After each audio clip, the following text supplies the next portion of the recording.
Olá vocês que nos seguem no J Politicast, muito boa noite. Estamos de volta com mais um programa bate-papo semanal. Hoje, de uma forma diferente.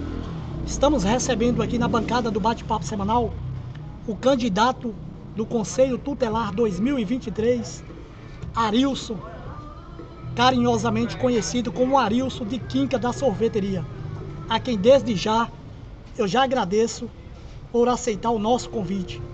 Antes de passarmos para Arilson, para ele deixar o seu boa noite, vamos aos nossos colaboradores. Agradecemos aos nossos colaboradores do programa Bate-Papo Semanal. Farmácia do Povo, Organização Val Santana. Valdiniz Ferreira, corretor de imóveis. Gessé Construções e Reformas, Organização Gessé. Hotel J Macedo, Organização Jó Macedo. Espeto do Quê? Organização Zezinho Nonato. Dr. Mauro Coelho. Silas Desominha. GR Grande Rio Serviços da Construção, Organização Orlando Mestre de Obras, Academia Sport Fitness, Organização Ednei Souza, Vereador Ezermilson Rocha, Vereador Nino Meira, Alto Posto Parque, Organização Diogo Soares Lacerda, Jarbas Meira, Ivaí Tarrão, Fernando Marreca, Edilson Oliveira, Mercadinho Francis, Organização Francivaldo, Opção Modas, Organização Washington Oliveira, Programa Espaço Aberto com Jorge Meira, Vereador Delzão, Fabinho da Saúde, sempre ao lado do povo, Vereador Zezinho das Baterias, Sebastião da Colônia, Reis de Luizão, Dr. Joel Meira Júnior,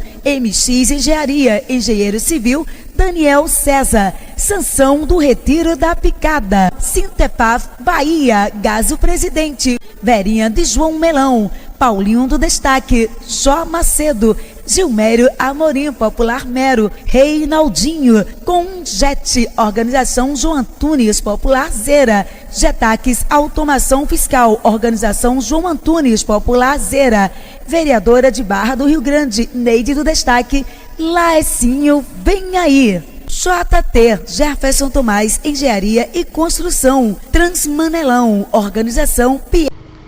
Meu amigo Arilson, tudo bom? Tudo bom. Boa noite, Arilson. É um prazer ter você aqui na bancada do Bate-Papo Semanal. Fique à vontade para o seu boa noite. Boa noite, JC. Boa noite às pessoas que vão nos ouvir. Eu sou conhecido como Arilson de Quincas, como você já apresentou.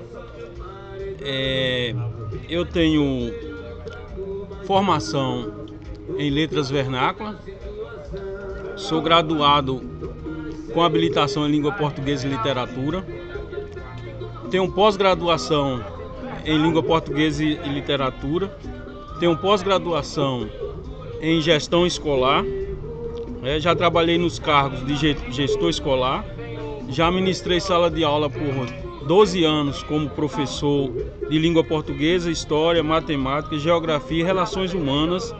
Tenho qualificação em técnica em contabilidade.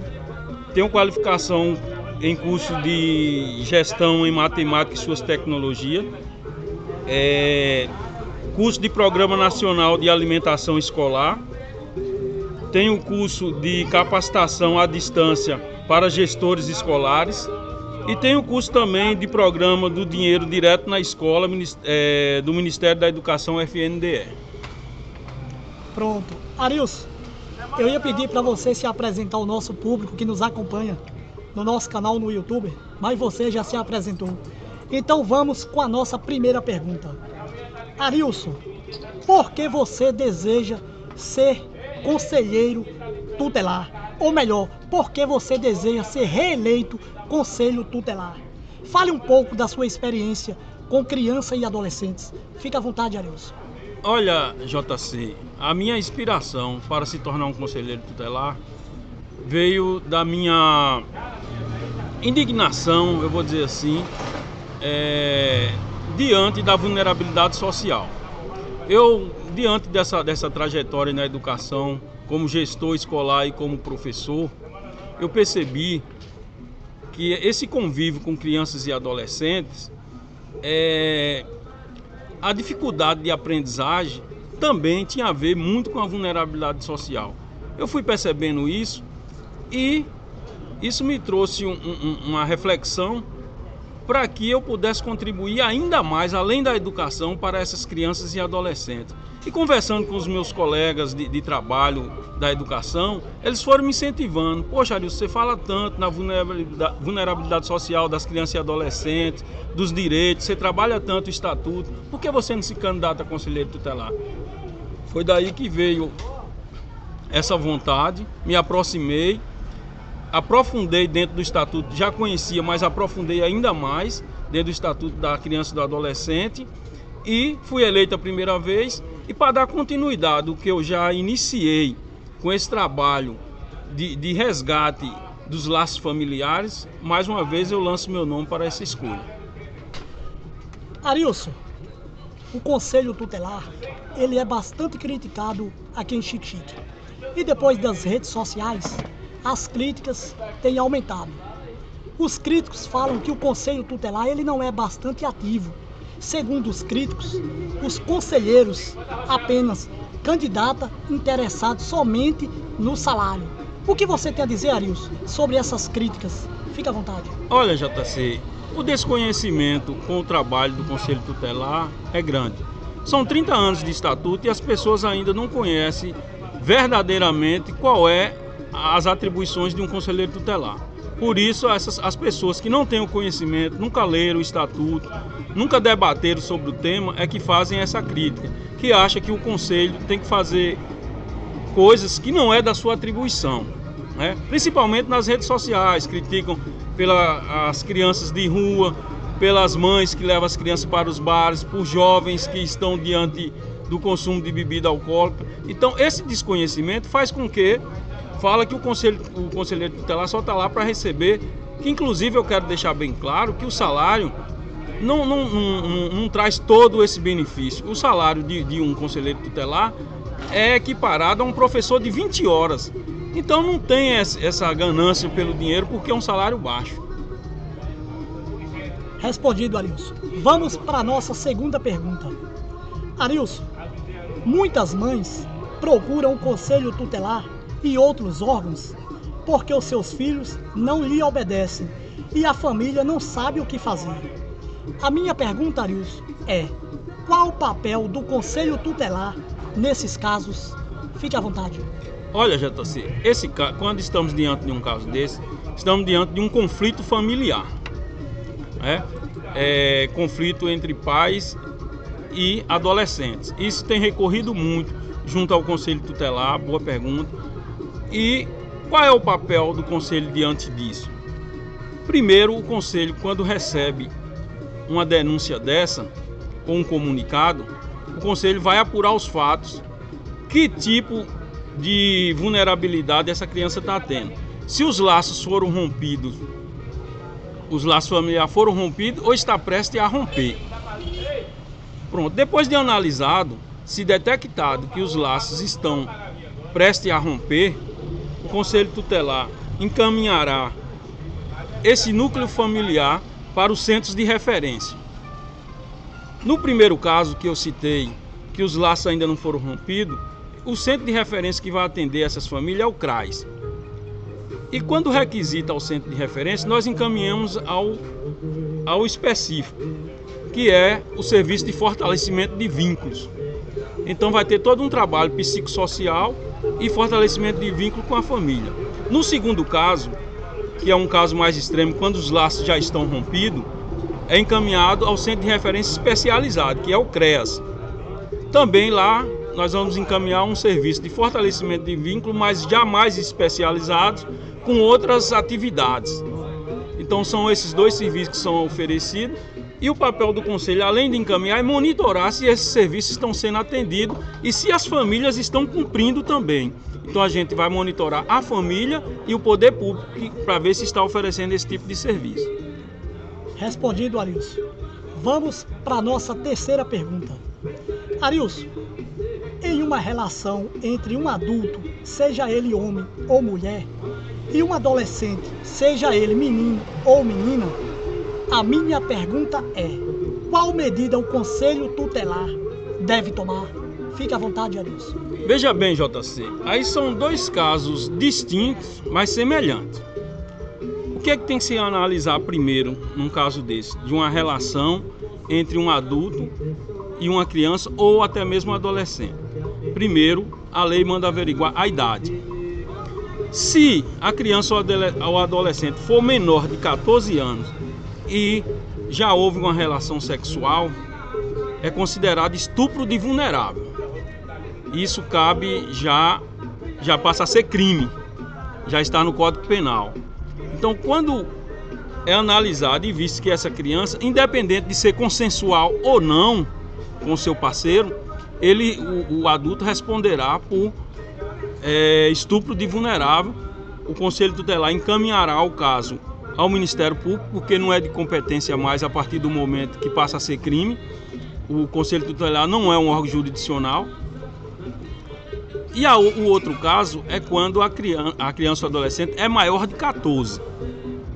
Aí vai investigar se foi assédio ou se foi consensual, se os familiares estão sabendo. Se houve assédio, vai ter um encaminhamento também junto ao Ministério Público. Se não houve, aí a gente vai fazer um trabalho mais detalhado de conflito familiar. A gente já vai entrar no conflito familiar e entrar com as orientações e acompanhamento.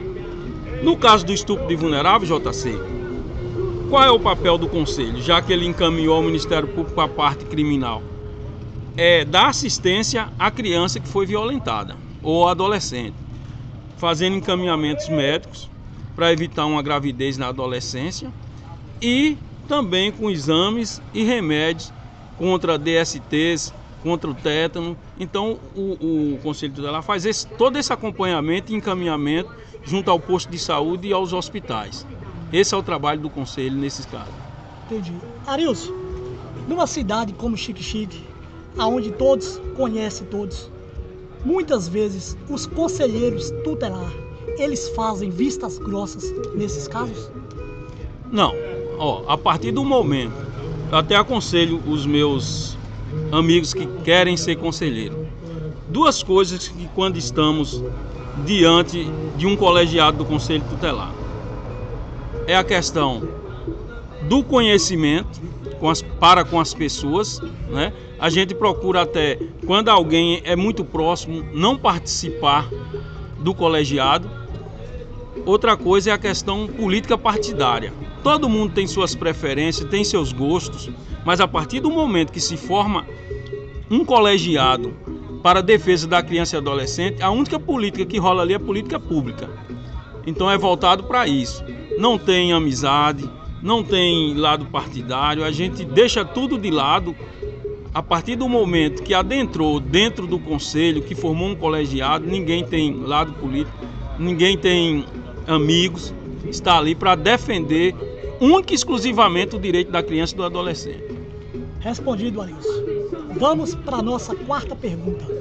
Arilson, muitas pessoas têm feito muitas denúncias nas redes sociais, criticando uma quantidade de adolescentes frequentando bares e festas à noite. A minha pergunta é: o que o conselheiro tutelar deve fazer para inibir isso? Crianças e adolescentes podem estar em bares mesmo acompanhados dos pais, Arilson? Fique à vontade. Olha, JC, essa é uma questão muito polêmica que já foi muito discutida, tanto dentro do Conselho como com a sociedade. Sabemos que Xique-Xique é uma cidade cultural, de adolescentes, jovens e adolescentes consumirem bebida alcoólica. Não é fácil lidar com essa situação. A gente tem até buscado alternativas para isso, para simplesmente não só proibir, que isso é perigoso. Para você proibir, você tem que criar alternativas, né? Como é que você retira 200 jovens de dentro de um show que só tem aquilo para ele, só tem aquela diversão, e bota ele dentro de casa trancafiado? Então não vai funcionar. Então a gente tem dialogado com a Secretaria de Educação e Cultura para que se planeje e ofereça atividades para crianças e adolescentes sem que seja regada a bebida alcoólica, né? Há essa promoção. Além disso, JC, o Conselho Tutelar provocou ao Ministério Público para baixar uma portaria disciplinando a entrada e saída de crianças e adolescentes dentro desses estabelecimentos que vendem e fornecem bebida alcoólica. Foi atendido, o Ministério Público atendeu ao pedido do Conselho, levou até a vara da criança e adolescente, baixou-se essa portaria. A portaria existe, porém o Conselho Tutelar não tem autoridade nem habilidade para fazer essa fiscalização, porque isso é de competência das polícias, do Poder de Defesa, juntamente com o Ministério Público, com a Vara da Infância e com o órgão de comissionário do menor. Esses devem e têm a responsabilidade de fazer esse acompanhamento para que seja fiscalizado. Onde o Conselho entra nisso? Quando esses órgãos são fiscalizados e encontradas essas crianças consumindo.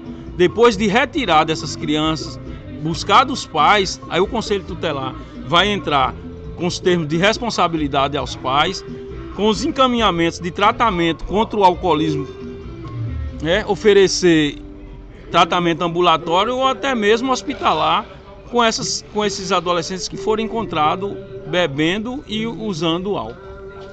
Arilson, o conselheiro tutelar, ele tem poder de impedir que mães com crianças de colo estejam em bares consumindo bebidas alcoólicas? Não, porque o único responsável direto pelo filho são os pais. O Conselho Tutelar não tem autoridade nenhuma para recolher uma criança que esteja acompanhada ou com os pais ou com um maior de idade. Mesmo que o pai esteja no bar bebendo ou qualquer outra coisa assim, o Conselho Tutelar não tem autoridade para isso. O que o Conselho Tutelar faz é um trabalho de orientação com o dono do ambiente para que não forneça e nem venda bebida alcoólica à criança ou adolescente. Porque a Constituição garante que a criança e adolescente tem o direito de ir e vir, e principalmente quando está com os pais, de estar em logradouros públicos e privados. Então, é de responsabilidade dos pais. É totalmente responsabilidade dos pais. Respondido. Vamos para a nossa quinta e última pergunta. Arilson, sabemos que é proibido por lei crianças e adolescentes fazerem o uso de bebidas alcoólicas. A minha pergunta é: o proprietário de bar e de mercados que vendem bebidas alcoólicas a crianças e adolescentes devem serem punidos dentro da lei? Arilson, qual a função do conselheiro tutelar nessa situação? Fique à vontade, Arilson. Sim, eu não falo nem deve. É a lei que exige que seja penalizado. A partir do momento que nós temos uma lei que é proibido a venda e o fornecimento de bebidas alcoólicas a criança e adolescente, o dono do estabelecimento deve cumprir. Inclusive, a lei 8.069, que é o Estatuto da Criança e Adolescente, foi alterada pela lei 13.106 da Constituição, em que o dono do estabelecimento que for pego vendendo ou fornecendo bebida alcoólica à criança e adolescente não será apenas multado, também vai responder diante do Código Penal, será penalizado de 2 a 4 anos de reclusão, além da multa. E qual é o trabalho do Conselho diante disso? Não é o Conselho que é responsável pela penalidade, porque o Conselho não tem autoridade. Isso é autoridade das polícias, do Ministério Público e da Vara da Infância. O trabalho do Conselho diante disso é o trabalho de orientação, como a gente já tem feito em bares, motéis, hotéis, clubes, eventos fechados, de que há essa proibição e pode ser penalizado a rigor e pode até ser preso. Então o trabalho do Conselho é único e exclusivamente um trabalho de orientação. O trabalho de penalização são dos órgãos da polícia e dos órgãos jurídicos. Arilson, você sendo reeleito conselheiro tutelar, você pretende agir com mais rigor com proprietários que vendem bebidas alcoólicas a crianças e adolescentes, Arilson? Olha, JC, eu não falo com rigor porque, como eu já repeti aqui, não é o conselho que faz esse trabalho nem de fiscalização nem de punição. O que a gente vai fazer é aumentar o trabalho de orientação, né? Como a gente já fez, convocar os órgãos de proteção da criança e adolescente para sair em bares, aumentar a conscientização de que o dono do bar, quando fornece e vende bebida a uma criança, ele está interferindo tanto na saúde física como mental, psicológica da criança, e aquilo pode vir trazer um prejuízo futuramente à sociedade. Então o que a gente pretende aumentar é o trabalho de orientação e de conscientização junto aos donos de estabelecimentos. Pronto, Arilson, respondido. Arilson, finalizamos aqui o nosso quadro de perguntas. Você tem aí 2 minutos para suas considerações finais e fazer a tua propaganda, Arilson, do seu número. Fica à vontade, Arilson. Olha, JC, eu quero convocar toda a população para no dia 1º de outubro, no Colégio Senhor do Bonfim, fazer a escolha dos novos membros do Conselho Tutelar e, dependendo da situação, da avaliação de cada um, aqueles que acharem que eu estou bem avaliado, eu quero pedir o voto de escolha. Meu número é 353, Arilson de Quincas. E o que é que a gente tem a fazer? A minha intenção é continuar ainda mais sustentando os direitos das crianças e adolescentes que estão em vulnerabilidade, né, para que no futuro nós tenhamos uma sociedade digna, justa, né? Mas para isso, toda a sociedade também tem que estar engajada. Não é só o Conselho Tutelar que possa estar vindo trazer essa melhoria para Xique-Xique, como na questão de crianças em situação de rua, como questão de crianças abandonadas, de rompimento de vínculos. Então eu quero convocar toda a sociedade, sindicatos, igrejas, poder público, Ministério Público, Vara da Infância, entidades religiosas, para que a gente sente junto com o Conselho Tutelar e discuta para a gente procurar alternativas de criar políticas públicas voltadas para que melhore a vida dessas crianças e desses adolescentes, porque não está sendo fácil. Percebemos que as famílias pós-pandemia se tornaram as famílias falidas, que necessitam de ajudas, né, de todas as formas. Então nós vamos estar fazendo essa nova jornada com o mesmo colegiado, se for reconduzido, ou com novos membros do colegiado. Eu estou à disposição aí para isso. Pronto, Arilson, em cima. Finalizou em cima dos seus 2 minutos. É isso aí, meus amigos. Estamos finalizando esse bate-papo aqui com o nosso amigo Arilson. Muito obrigado, Arilson, por fazer parte aqui do nosso programa Bate-Papo Semanal.